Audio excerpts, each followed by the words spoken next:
Hello, sir.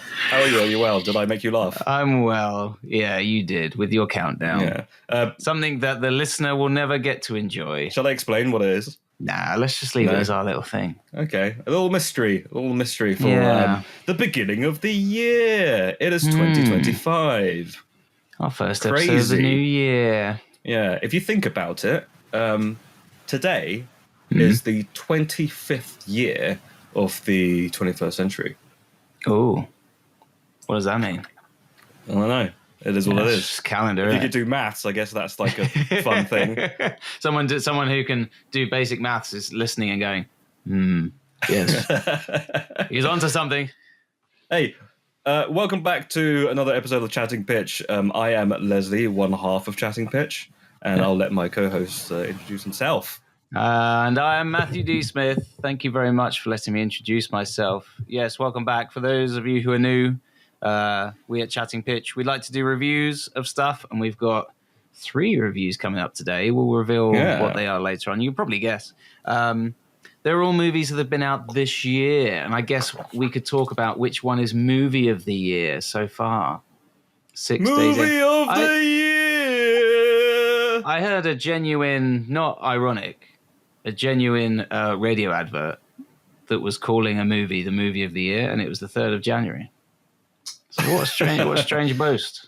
Can I take a punt at what that movie might be? Go on. Was it Mufasa, the Lion King? Maybe. I can't remember. I just remember that it was movie of the year for the 3rd of January. That's like saying like a lifetime achievement award, but for under 1-year-olds. So, okay. That's like saying the Golden Globes is the TV show of the year. That happened like yesterday. Yeah. Oh yeah, I guess we could talk about that a little bit if we wanted. I haven't seen. I've seen like bits of it, but not really. You said Mufasa. No, well, you said there was a movie of the year on the radio. But I've been seeing a lot of posts on X, formerly known as Twitter, and they said that the Lion King movie, the prequel Lion King remake, sequel, prequel to whatever they're not. What the hell? What is it anyway? Yeah, I don't know. Who cares? They were saying their marketing has been pushing it as #1 movie of the year, but like outright telling a lie because it wasn't #1 of the year. Sonic the Hedgehog 3 was #1 movie of the year, like at that specific point.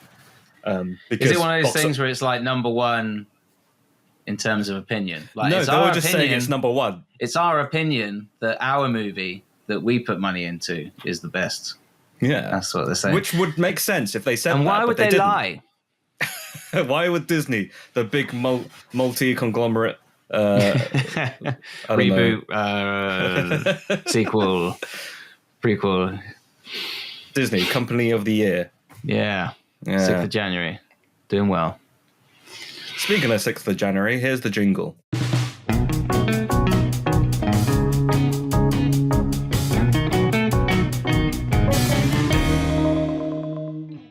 And we're back. So, the Golden Globes happened yesterday, I think. I don't really know how the awards work because for some reason, the winner of Best Musical or Comedy goes to The Substance. And that wasn't a musical or a comedy, really. So why did they win that category? Oh, yeah, I can see it here. Yeah, best actress in a musical or comedy. I thought that was it's Demi best. Moore, The Substance. I thought it was best. No, the movie could have won as well. I'm just looking at the list. But I've seen the movie. It's a dark comedy, I guess, right? But it's not like an outright comedy, and it's not a musical either. So it's beyond me. I don't know. Can you explain to me? It's a bit like when they had The Martian down as a comedy. Right. You know, there are funny bits in The Martian. There are funny bits. I suppose it's the same here. It's just the thing they do. I mean, like, I'm sure there's probably something funny that Liam Neeson said in Schindler's List, but like, you wouldn't put that. But there's the musical sequence. The musical sequence, isn't there? Yeah. Oh, no, wait, that's the producers. I always get those two mixed up. Yeah, that's right. Who else? Who else got what now? I don't know. I saw Dwayne Johnson tweeting about how Moana 2 had been nominated for Best Picture, and I was like, no way. Moana 2, and then I looked into it, and it was Best Animated feature. And it's like, mate, come on. I know technically what you're saying is true, but it's not really, is it? Johnny telling lies. Yeah, I'm surprised it got nominated for Best Animated Feature, but I guess, I haven't seen it. It was fine. But I heard it was okay. Yeah. The number one drama motion picture is The Brutalist, which I haven't seen yet because it's not out in the UK. Yeah. Not for another few weeks, and apparently it's quite good. And from what I've heard, there's an intermission because it's too long. Yeah, it's about 3 hours long or something. Three and a half hours, I think. What was it, sorry? 3.5 hours. 3.5. Oof. Yeah, almost maybe. 4. What is this? A Snack Snyder cut? A Snack Snyder. Snack is that what he's Snyders. pivoting to? The best snacks of the year. Get your Snack Snyders. Are they in the shape of Zack Snyder? His face, yeah. Like just his face or his whole body with like the waistcoat and just his head? It's like an emblem that says like ZS, but in between is his little face. Yeah. You don't want it to be the initials. Dumb. You don't want the initials to be for Snack Snyder because then you're just handing out SS badges. Oh yeah, that's right. Yeah. No, the snack is spelled ZNACK. Snack Snyder. That's pretty much how I pronounced it, really. Yeah. Anyway, that's the Golden Globes. I don't get it. Can't wait for the Oscars to see who slaps who. Yeah. It's like a celebrity death match every year. Who will win? He's banned for 10 years now, isn't he, Will Smith? Is he? I think so. He can't go to the Oscars. It's like, what's going to happen 10 years later? They're going to be like, they open the red carpet. He's going to come on. He's going to be an old man with a walking stick. How's it feel to be back, Will? What? And he's just got a giant hand ready to slap the next person. A robo hand. It's been so long. Yeah, he spent 10 years crafting the perfect hand. That's what they've taken all of his age and they've put it into his hand. That's why he's so old. That's what science can do in 10 years. Make giant hands out of your skin. Are your legs feeling a bit achy? Take some of their age from your head and put them into your legs. So your head will be older, but your legs will be of a young man. Yeah, and that's why whenever you see elderly people, they have the youthiest legs you've ever seen. Right? Do you want to be more youthier in certain parts of your body? We'll just take this syringe and jam it into your skull. You haven't seen the substance. We'll take out age. Look, you can see all the age in the syringe, and they're just swirling it around in front of you.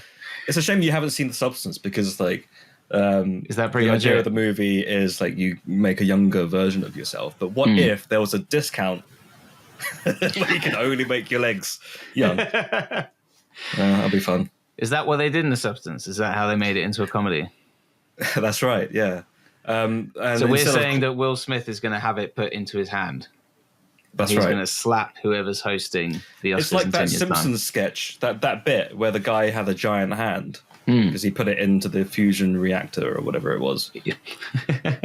What was it? You know what I'm talking about. I can't remember. Yeah. Well, I'm just like hooked up on this idea of a doctor jabs you with a syringe, and takes age out of you. That's literally the movie. Oh. The substance. That's literally the movie. Okay. Well, like metaphorically anyway. Like I think there's a little bit of differences there, but like essentially that's what it is. You should watch it. It's good. Okay. No, not in front of your family. Well, I've basically described it, so do I need to see it? I guess not. Me describing it. It depends if you pretty much the same as someone else making it. Yeah, I guess so. But it also depends if you like That's musical why AI comedies. filmmaking is the future. It also depends if you like musical comedies. Because if you don't like those, then my you're face, my saggy, saggy face. Let's move on to the next topic. Take some ears out of my butt and jab them in my face.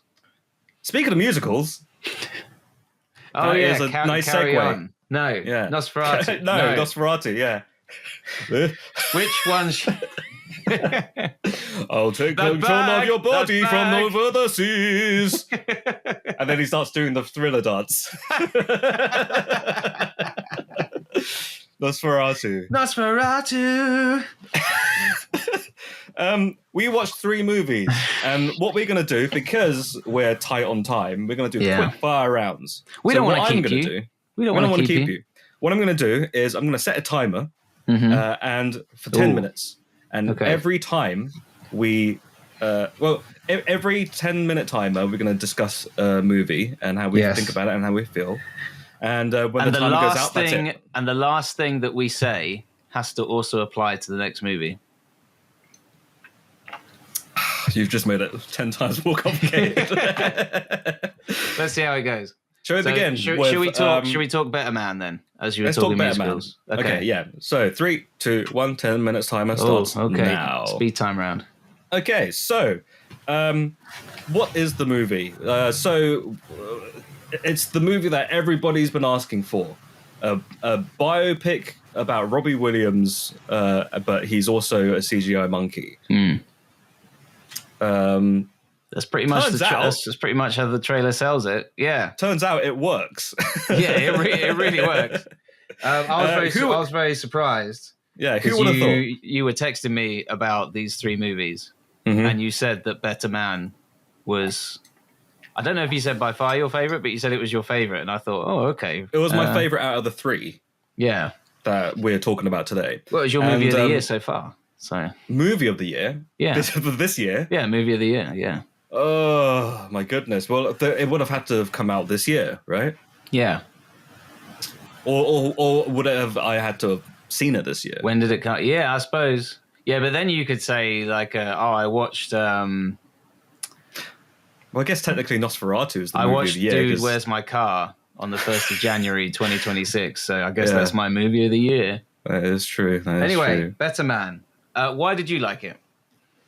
I liked it because it was just like, first of all, it was an engaging story, I believe. I watched it knowing very little about Robbie Williams and his career, other than the songs that he's released. I knew that he used to be in Take That, which the movie is about, like for the first half, maybe the first third even.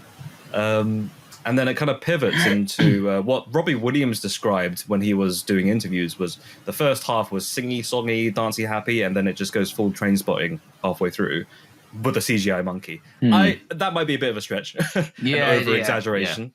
But I think for what it is, it really worked, and there was no moment where I thought, "Gosh, this is gimmicky, isn't it?"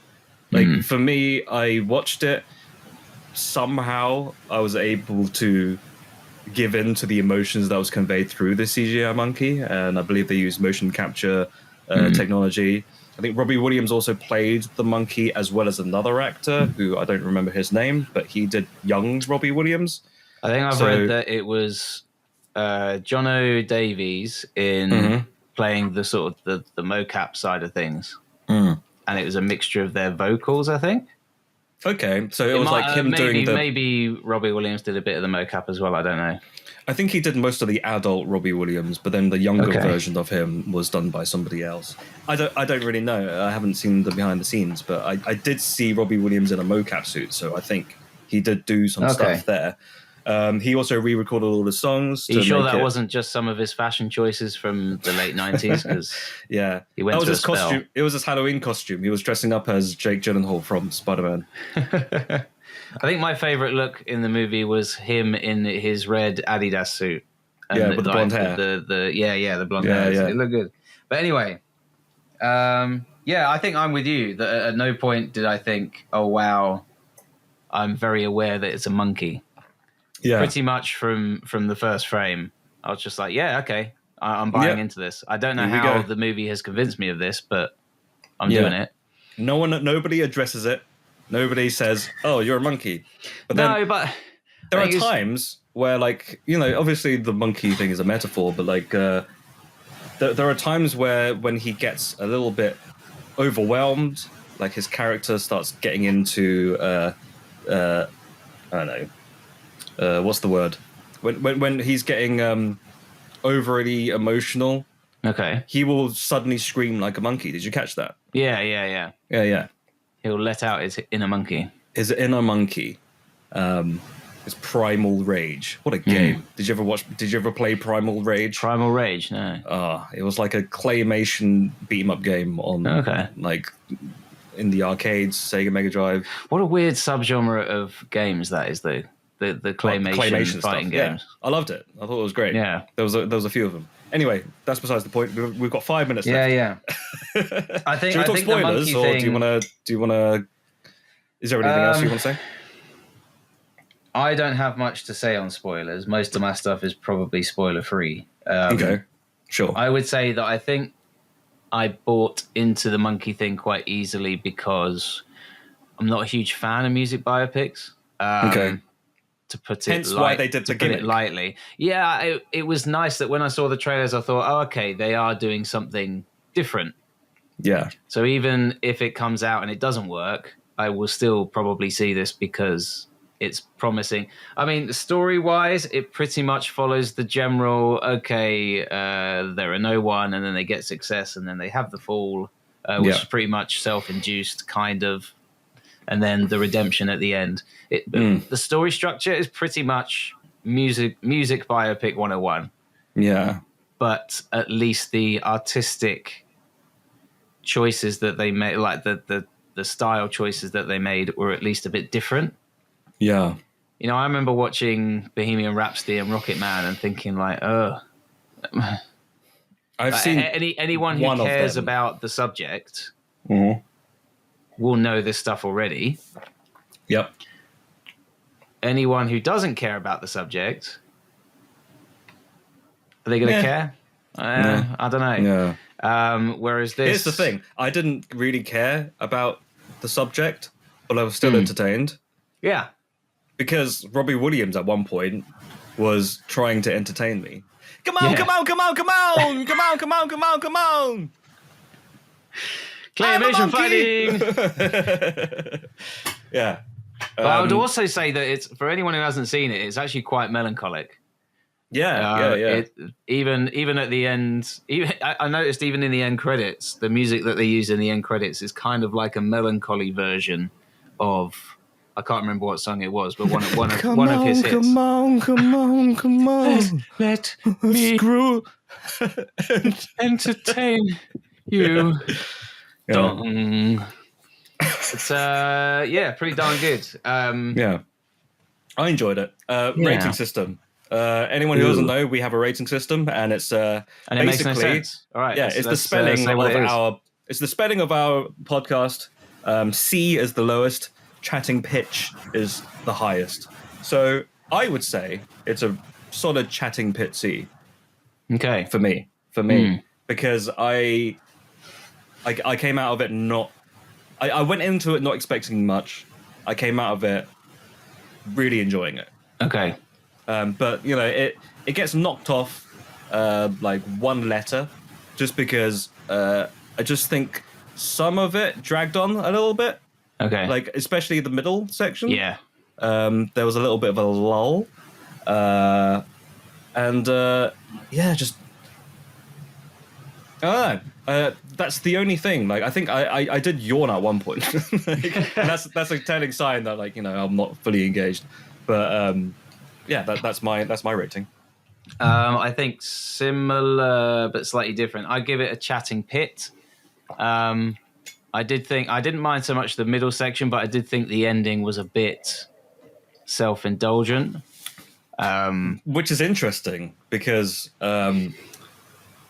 Robbie Williams is a very self-indulgent man, and he's like a self-proclaimed self-indulgent man, and he's like, I'm really like up myself, and like, what better way to do it than make a movie about myself? Oh yeah, and a big monkey, and I'm like, it didn't surprise me that that's how it happened. But I wouldn't say that the whole film was self-indulgent. I just thought that the last maybe 15-20 minutes dragged on a bit for me, and I thought, okay, even if this really happened, which apparently it did, I won't spoil what it is because it's quite a big moment. It is quite a joyful ending, and it does have quite a funny last line where Robbie Williams does a bit of voiceover. Again, I won't spoil that. but at the same time, it did drag for me a bit, just that ending section.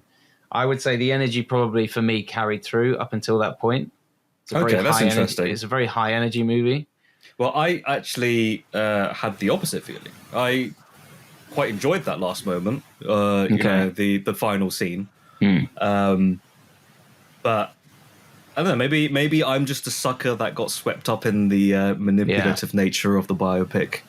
And also, I love monkeys. And you saw the Statue of Liberty coming up, and Robbie Williams was like, "Damn you! Damn you all to hell! To hell!" Oh no, well that joke's already been done. Pop of the Planet of the Apes in cinemas now. How are we doing for time? We're doing good. 10 seconds. 9. Should we move on to the next one then? 7. What's our 6, next one? 5, 4. What should we talk about? 2, 1. I love that you're really forcing this time. No, we must wait. There we go. Right, let's restart. We're 10 minutes again. So the next one, I guess you said we had to carry on the last thing that we said into the next one. You said it was a very high energy movie up until that point at the end where you felt it was a bit, you know. So what? I don't know if that applies to either of them. No, I guess we could talk indulgence, but in a good way, which is Nosferatu for me. Yeah, sure. Yeah, should we go to Nosferatu? Let's go to Nosferatu. Let me just get my notes up. That's why I said how. I was getting my notes up. I guess a little bit of context. Let me just turn the page of my notes here. Oh yeah, go for it. Okay, I'm ready. So the Nosferatu is a.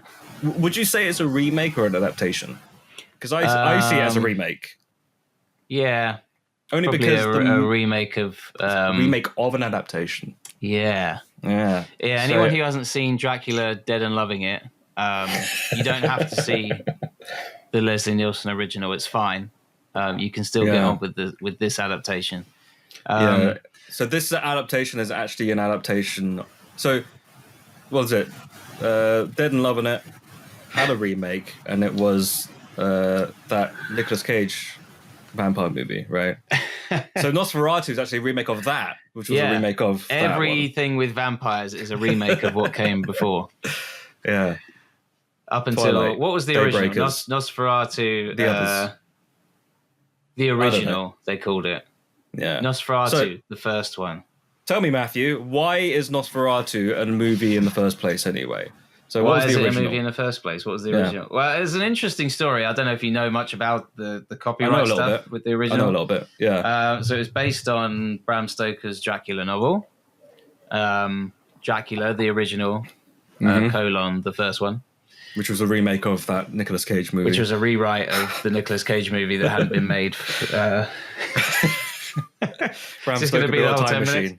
No, go ahead. So yes, the filmmakers tried to adapt that book. They had to change several elements of the story because they were being sued by the people who owned the rights to Bram Stoker's novel. The changes didn't quite cut it, so the film was banned. I think it was ordered that all copies of it be destroyed, but the film had already been out for a small amount of time. So the only reason we know about, or the only reason we can see the original Nosferatu is that the copies had made their way to other countries. So they managed to survive the cull. It's, I would say from the publicity that I saw of this version, the trailers and all the marketing that I saw were telling me that this was going to be a very self-important, very, very serious. Yes, it's Nosferatu, but dark, as opposed to all the other Nosferatus. But I would say it's actually, I don't know if you agree, it's actually very campy. It's a fun time. It's actually best musical or comedy Golden Globe nomination. Yeah. Well, Bill Skarsgård, best comedic performance. Yeah. I loved Bill Skarsgård's Nosferatu interpretation. I think the way he rolls his R's. I wish I could do that. I'm going. What was the? I'm going to kill you. I'm going to get some milk from the shop. Would you like me to pick anything up? Lily Rose Depp, she of the large forehead.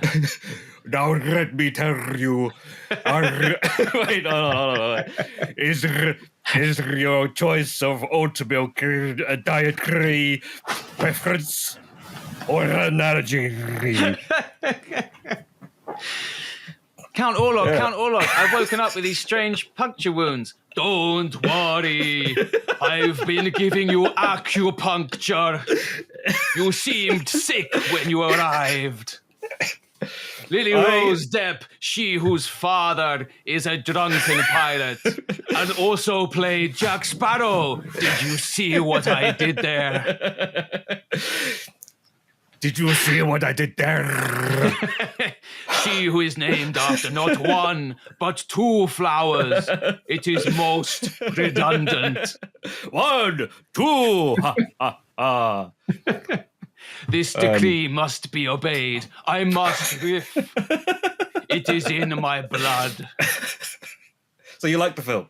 I like the film, yeah, it's pretty good.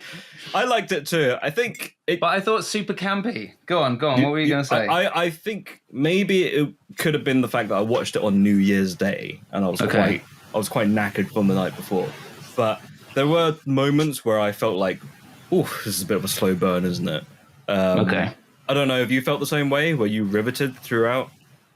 I wouldn't say it. Yeah, slow burn. Not meaning slow, boring. Like deliberately slow. No. But there were moments where I felt like, okay, maybe we could kind of move on a little bit quicker. But that's Robert Eggers for you, isn't it? A lot of his movies are like this. Like he has this one camera movement that I noticed that this is his trademark now, is the slow panning from one part of the scene to another and then panning back again. Yes, he loves that. Yeah. He does that a lot. I quite like that, the spooky bits. It's the camera work that shows you certain things but not others. My lord, there was one moment that... Yes, you are right to call me my lord. Please continue. What did you think of the movie? I'm hoping to get the MTV Movie Award for Best Kiss. We've got 3 minutes left. But we're gonna... I want to really quickly touch... for more than 3 minutes. I really want to touch upon real quick. I thought Nicholas Hoult was great. I thought Willem Dafoe was great. Lily Rose Depp was actually quite good as well. Yeah. I can't remember anyone else in the movie other than Aaron Taylor Johnson was pretty good as well. Aaron Taylor Johnson. I thought everyone knew the movie that they were in. Yeah. Because I thought that the best kind of campiness is when it's played straight. When a movie is campy, but it's doing, sideways winks to the audience, like, hey, we know it's campy. That's okay. But when it's campy deliberately and played straight, for me, that works. There was something Willem Dafoe said that made me laugh, and I can't remember what it was, but the whole audience cackled. I can't remember what it was. But I'm going to give it a chatting pit. Okay. Yeah. Because of the slow burn, I think I would have liked to have it picked up a little bit, but that could have been a product of my circumstance. I was probably quite tired. But man, what a cracking final act, though. I did like that bit. The whole. Well, I don't want to spoil it, but essentially, if you know the story of Dracula, you kind of know what happens at the end. It is essentially a remake. I'll probably give it a chatting P, just because I felt that there was a bit of a lack of tension. Not enough spooky bits. There were some sections, especially the moment where it's fairly early on. He's in Count Orlok's castle, and he's figured out by now, this Count Orlok guy. You see, the guy who skulks around in the corner rolling his R seems a bit weird. Maybe he's a vampire. So he goes into his, I don't know what you call it, mausoleum, I guess, his bedroom. And he goes to off him and then you just see the last little flicker of sunlight behind him just disappear as he goes to kill the Count. Yeah. And then, of course, he opens the lid and he's like, well, what are you doing waking me like this? You told me you didn't want anything from the shop. And now I must go back to co-op. Now I have no shreddies left in the entire place. And now my notes have spit on them. I've only got muesli. And I hate muesli. This I'm not muesli is not older a than fan of- I. Not really a fan of raisins.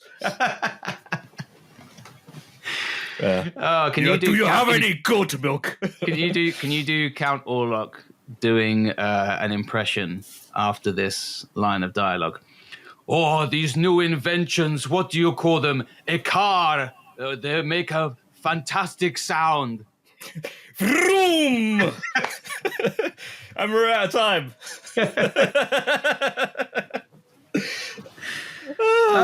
Speaking of fantastic sound, let's move Speaking to of- Carry On. Yeah, speaking of vroom vroom, that's not what planes do. Yeah, They they go do vroom vroom at the start. They do vroom vroom and then shoo and then and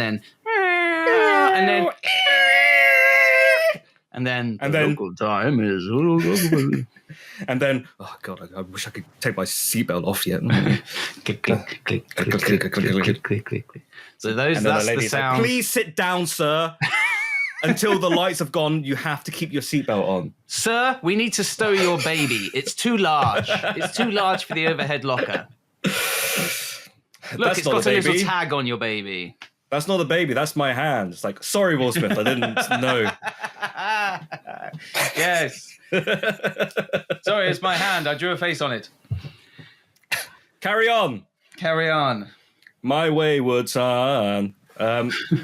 What is the movie about? It is essentially, go on, have a crack at it. Okay. Well, it's not a Carry On movie. It's a thriller, which, well, I think the best way to describe it is how you described it, where people were saying, oh, it's Die Hard in an airport. So you just said Die Hard 2 then. Yeah. No.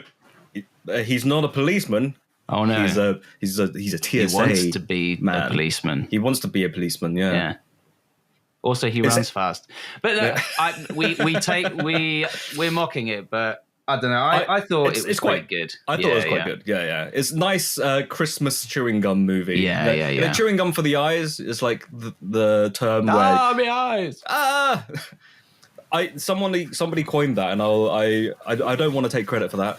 A friend of mine said one of his favorite things to put on the TV is chewing gum for the eyes, and it's something that you can put on the TV. You don't have to pay full attention, but you still really enjoy it.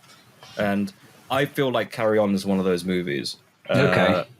But having said that, I'm just imagining the poster. Carry On. You don't have to pay attention to it. Chatting pitch. there's a theory that these movies, right, on Netflix. Oh, well, like your Red Notice and your... Yeah, there's a... Oh, my cat's just come in to the frame. Hello, you're yes, I willed it. right. Come on, I'll give you food a little bit later. So the thing about Netflix movies, especially Christmas ones, they do a lot of over-explaining in the movies, especially in dialogue, because they know people put these movies on in the background, and while they're doing the washing or while they're folding the bed sheets, and they over-explain things so you don't have to pay full attention. So you watch it thinking, like, why are they saying the same thing that we already know? I don't know if Carry On had a lot of that, but I didn't think it. I didn't think it did. I mean, I was happy to pay attention, and actually, that's one of my. Sorry, I just kicked Leslie's cat out of a window. Anyone wondering what that noise was? It's probably one of my bugbears. A movie that doesn't trust its audience to figure things out that it's already shown you. And I don't think I sat at any point in Carry On thinking, oh, there's a lot of front end exposition. Yeah. every film has exposition. Some films hide it better than others. Yeah. But this film really just info dump at the start. He's a you trying to be a police officer? Yeah. But I noticed that you're good at running. Oh, I wonder if that's going to come up in the movie. Why did she say that? I think it comes up when he's talking to Jason Bateman's character. Oh, okay. Yeah. And he's like, "Oh, former track star," in an effort to prove that he knows who he is. Yeah. But anyway, I think we're jumping ahead a bit. Story of the movie. Jason Bateman plays a creepy. I think his character is simply called Traveler. You don't hear his real name unless that is his real name, Ron Traveler. Not sure. And he is trying to smuggle a naughty suitcase through an airport onto a flight. Has it got some swear words on it? It's got the word poo-poo on it. Oh, a bit rude. This poo-poo is too big for the overhead locker. I'm not going to make the same joke again. Go ahead. And what were we saying? Oh, yeah, he's trying to get this suitcase through. His plan is to blackmail the person who's on the X-ray machine. But then Taron Egerton's character, he's a bit of he doesn't really try hard. He doesn't really want this job, but he decides, okay, today's the day I'm going to impress. So he volunteers himself to be on the X-ray machine. So his friend gets kicked off to another job. So Jason Bateman's character has to very quickly improvise. And Taron Egerton's character, Ethan, I believe his name is, receives a little mysterious earbud.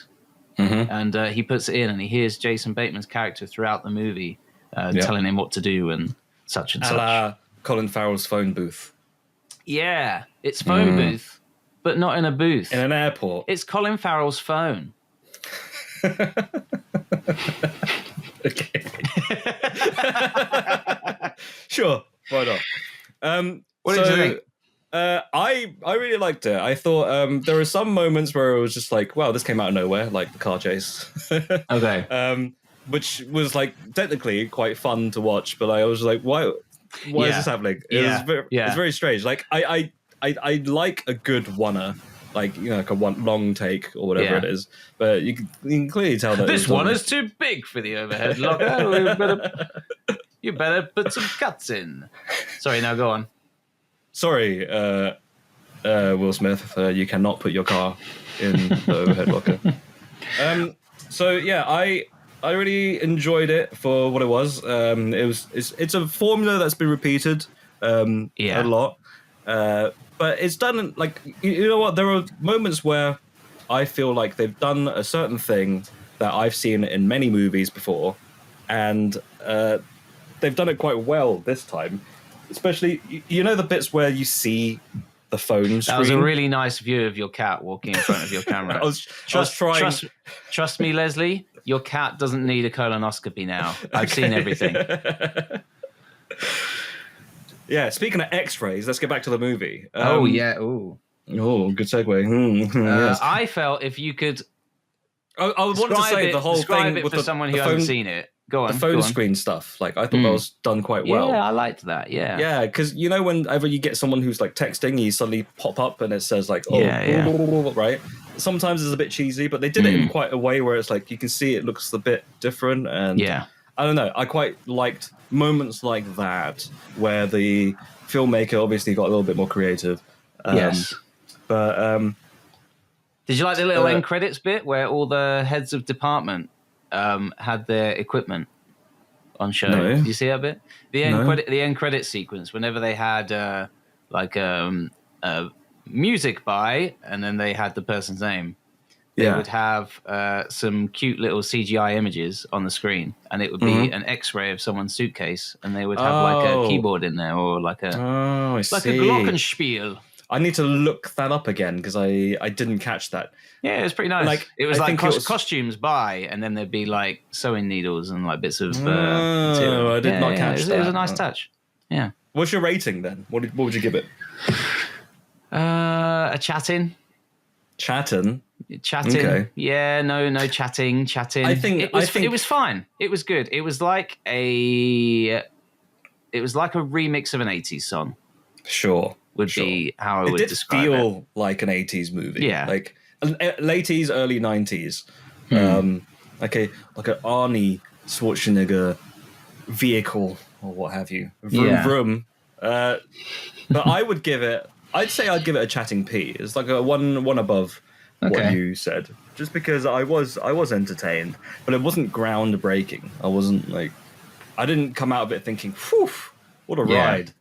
But yeah, it was fine. The It's ending not a was Netflix very movie. 90s, wasn't it? Like, you know, Speed?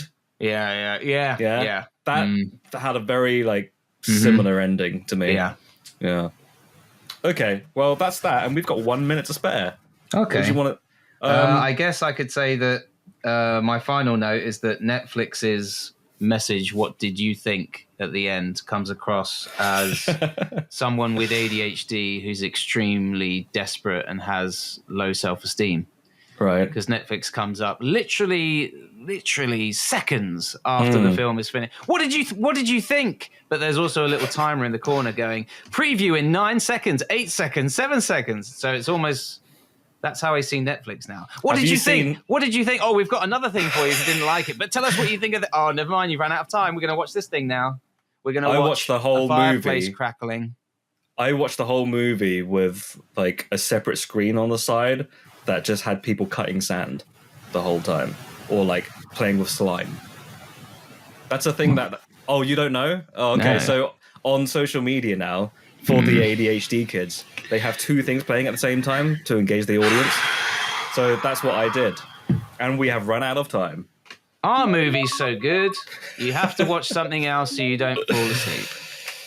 I recently got a new... review's over, by the way. Hey, congrats, we did all 3 movies. But recently I got a new... for Christmas, I got a new Apple TV streamer box, because I heard that's the best one that you can get that has everything on it. Not a sponsor. Not a sponsor. But I got it, and one of the features in it is picture-in-picture, which means you can watch a TV show while watching another TV show. And I just thought, why would I need this? And there's a really good explanation. I think it's primarily built for parents who want to watch the football game while their kids want to watch a TV show. So you can have the football game in the corner and like both parties. That you don't have to have the sound on for a football game, right? Okay. But we're at this point now where TVs are giving you the option to watch 2 things at the same time. But what does that teach the child? That it's okay to watch. That it's okay to watch 2 things at once. So that's going to change the child's viewing habits. What does that also say? It means that whenever you put something on for your child, well, I'm not saying I'm Mr. Perfect Parent or Mr. Perfect Attention in terms of, you know, if my son is watching Toy Story 3 for the 18th time that week. It's moved on to number 3 now, has it? Yeah. The purple bear, the naughty bear, the evil bear. Yeah. Evil Wait bear, till he Daddy. sees the Evil fork bear. in number 4. Oh, he likes Forky, yeah. Okay. He'll often play a game. Oh my lord! I just got it. Toy Story 4. Forky. Toy Story 4 is the 4th one.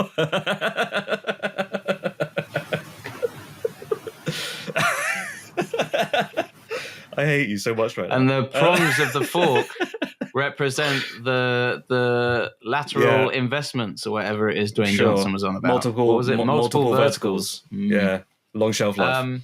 But yeah, I just think that sometimes it's nice to sit and watch the kiddie thing with your child. Yeah. Even if you've seen it a million times before, sometimes it's nice just to bond with your child. Yeah. It's like, it's in a similar vein to going to the cinema with a bunch of people. It's that shared experience. Yeah. And if you're doing 2 things at once, what you're saying to your child is, well, I'm not really engaging with what you're doing. Yeah. Is it the worst thing in the world you can do as a parent? No. But I don't know. Don't know if I would do it. If I'm going to do something else, I'll read a book. 10 points on Temple Run. Yeah, I just got 10 points in Parenting Run because I'm an amazing parent. The joke was I was on my phone playing games the whole time you were talking to me. Oh, damn you.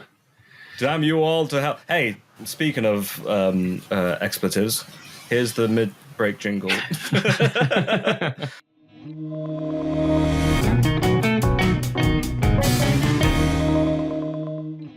Do you want to pitch a movie? Because I had an idea. Why don't we mash all three? Oh, okay. All three movies that we just spoke about. Okay, so we're doing a musical. No, we're doing a vampire monkey trying to get through an airport. Is that it? That's right. Yeah. Or the lifestyle, the life story of a vampire suitcase.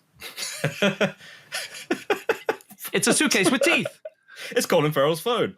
Let's. I was thinking, and like you can go against this if you don't like it, but I was thinking, what if the movie Carry On, right? Set in an airport. Okay. Taron Egerton, he's doing his thing. Yeah. Nosferatu's trying to board the plane. Okay. Monkey's trying to board the plane. So they're both trying to board the plane. Yeah, they're both trying to board the plane. Okay. But Nosferatu, obviously, he's got the rats in his suitcase. Okay, yeah. Right. The plague rats. And then the plane rats, right? Plague rats. Plague, plane rats. That could be part of the movie. Did you say plane? Did you like say plane rats? Like rats that are trained to be on a plane? I guess that's okay. No, I said plague rats. Plane rats. And then Robbie Williams, he's smuggling just loads of cocaine. Loads of coke. Yeah. So they both have to try and get through. He sees the monkey with the suitcase and he's like, "What weird thing are you trying to smuggle? What are you trying to smuggle? It's just cocaine." Yeah. Oh, okay. Good luck. So it's kind of like it's like your what are those like triple narrative cross-cutting movies? Cross-cutting between. Yeah. And then in the middle they meet. The monkey and the count don't know each other. No. They're two separate, but they're on the same flight. Halfway through the movie, they kind of like they all meet together and I believe you're sitting in my seat.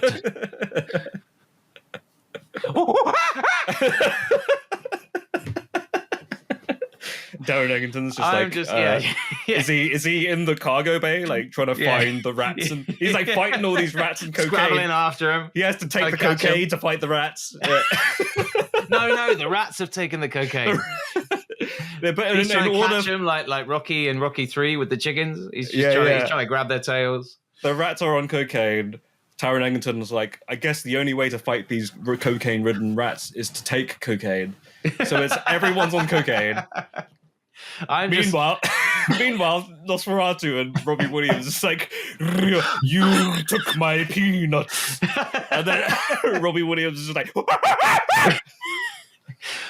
please move over. I'm trying to watch a rom-com. He's got his little TV going. Yeah, Robin Williams just throwing his like poo everywhere. Sir. Yeah. Sir. He's like hanging off the ceiling. Sir. Yeah. He goes into one overhead compartment and then bursts out of another. Some of his poo splatters on the suitcase that was a bit rude that says poo poo on it, and then that's like a funny visual gag. Oh, foreshadowing. Poo poo on a suitcase. I wonder if that's going to come up again. I'm looking forward to the bit where Taron Egerton's character is, the bit in Carry On where he's trying to figure out, I can hear him munching crisps and I can hear a baby crying and and I can hear a plate smashing. Where is he? And then he finds Jason Bateman's character. I want that repeated. Yeah. But instead it's Count Orlok in like a massive, like he's clearly Nosferatu. Yeah. He's in like a big like cloak and with like a cape. And when he writes the message, he's wearing one of those like glasses with the nose and the mustache. But he doesn't need the mustache because he's already got one.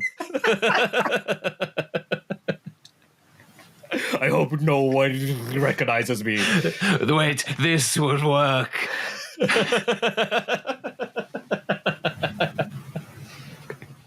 This fake mustache really itches my real mustache. And when Taron Egerton's writing the note for his his superior, and he writes like a Caucasian man in hat, by the cafe, eating whatever. So in our version, I guess it would be like Caucasian man, and then in brackets, no, really, really Caucasian, close brackets. Yeah. Sucking people's blood. So instead of like eating crisps, instead of like and then Taron Egerton's like, yes, he seems to be eating. Where must he be by a cafe or a restaurant? Yeah. Instead, you just hear like, ah! So I heard you were a running stock and a baby on the way. What made you quit the academy? The police academy, which I've heard is one of the in-flight movies. Yeah. Hey, sir, can I get you a drink? I would like one bloody water. I'll have water. One bloody water, please. I'm very rude. But what's Robbie Williams is just running around like in his Adidas jacket, just Yeah, we've sort of made him not Robbie Williams. We've just sort of made him. We've unleashed a crazed chimpanzee on cocaine. We couldn't afford the CGI monkey, so it's a real monkey in a tracksuit. It's a real chimpanzee. But I think in the end, chimpanzee turns out redeems musical biopic. So by the end, has redeemed himself, and he helps take down Count Orlok. Ah, okay. And it's a musical number? It turns out, like Lily Rose Depp, Count Orlok was just obsessed with the monkey. Oh, that sexy monkey. I must. You have 3 days, monkey, 3 nights to decide if you want my love. No, take 3 nights. Really think about it. And meanwhile, Taron Egerton is still fighting the rats. Yeah, still fighting the rats. He's still in the compartment, squirreling away. Yeah. So how does it end? Pulling on their tails. The plane is about to go down. It's lost a wheel, and it's because Count Orlok loves the monkey. Yeah, he decides to sacrifice his rats. So Count Orlok uses his magical mind powers, to persuade the cocaine rats to form themselves into a tire shape, and they replace the tire. And then as the plane hits the ground, it's just like rats flying. Rats and cocaine just flying everywhere. And people are screaming. Meanwhile, Taron Egerton eating the pilot. And is Taron Egerton part of the wheel as well, or what? Oh yeah. Where did he go? Because like clearly, I guess there's a shot of him like looking down at the rats, but he's like his eyes are like a red. They are like red raw. He's got white powder over his nose, and he's like, I suppose I better jump down there with him. I can do this, guys. I really can. He nosedives as like into the wheel formed as rats. Yeah, and I guess Nosferatu doesn't. And when the wheel's going round, it does the cartoon thing where like it's from his point of view, and the wheel of rats becomes a wheel of cocaine. And he's like that cartoon. I gotta have it. It's like when two characters like fighting in a cartoon, and it becomes like a big puff of smoke. Or like when a cartoon character is really hungry, and another character turns into like an entire turkey. Like a hamburger or something. Yeah. Okay, so I'm guessing Taron Egerton's dead now because he's a wheel of a plane. I guess it cuts to like Taron Egerton was a hero. Oh, this is the end of the biopic. He took cocaine and jumped out of a plane to save our lives. Yeah. And as his corpse bounced multiple times off the tarmac, Nosferatu is Count Orlok is still at large. And he eloped with the monkey. See him again in Carry On Vamping. Somehow Nosferatu's doing his own blurb at the end of the biopic. And then the end credits come out. The end credit comes up and it's like, come on. And it's all x-rays of just like the rats, Taron Egerton's like lifeless body. Like his head, but it's all like squished. Like, yeah. Nosferatu and the monkey making out. Yeah. Oh, no. Yeah. They're in love, right? They are in love. Yeah. Or it was like, Nosferatu's like sucking the monkey blood or something. I don't know. Oh, gross. Or and then he becomes a monkey. Or he just has like the X-ray of his suitcase, and there's just a mug that says "I love blood." Yeah. With blood splattered all over it. Yeah. Monkey blood. Monkey blood, the best kind of blood. We did it. And what's the movie called? Carry On Vamping, I guess. Carry On Vamping, the Nosferatu true story. Yeah. Based on a true story. Carry On Vamping, the... Carry On Vamping. Colon. Monkey Business. Monkey Business. In parentheses, a true story. Yeah. There we go. We did it. We'll pepper in some musical numbers, and we'll get best musical or comedy. Golden Globes. That's right. Assured. Thanks for listening, guys, and gals, and everyone who's involved. And monkeys, and vampires, and Sega TSA, Mega Drive players, and TSA agents. And goodbye, and see you soon. See you next week for another episode of Chatting Pitch has been brought to you by Leslie Way and Matthew D. Smith. If you enjoyed this episode, feel free to listen to others and maybe even subscribe. You can follow us on the website, formerly known as Twitter. Listen to us on Spotify or wherever else you listen to podcasts.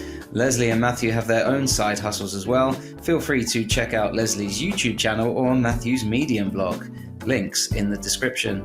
If you want anything else, we might have other links in the description if we think of anything interesting to add. Thank you for listening. I love you.